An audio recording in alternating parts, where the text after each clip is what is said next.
งดีกว่าโอ๊ยใส่แล้ว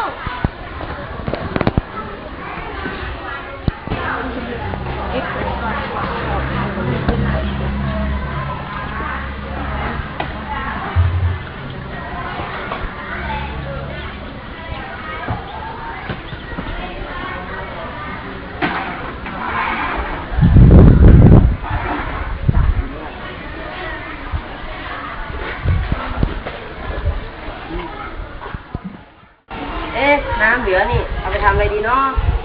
อ๋อรดน้ำต้นไม้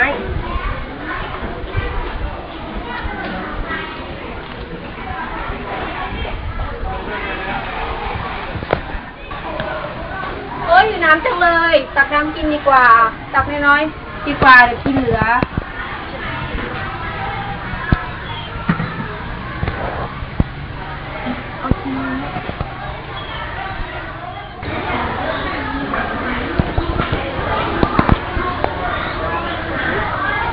น้ำหยดเรายังทำอะไรดีกว่า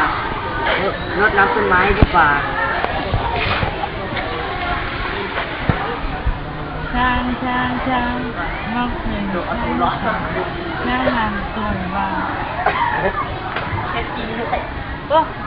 น้ำเหลือเอาไปล้างปูนดีกว่า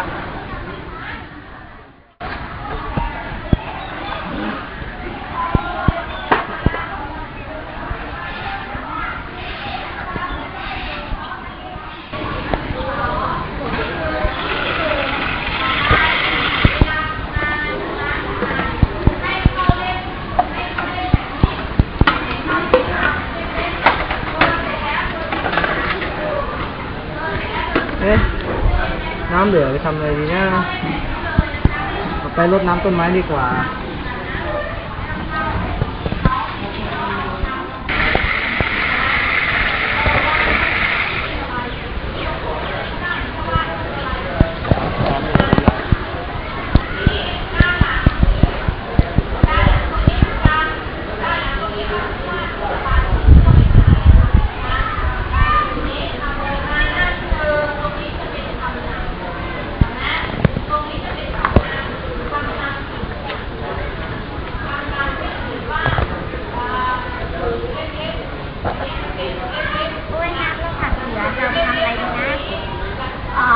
รดน้ำต้นไม้ดีกว่า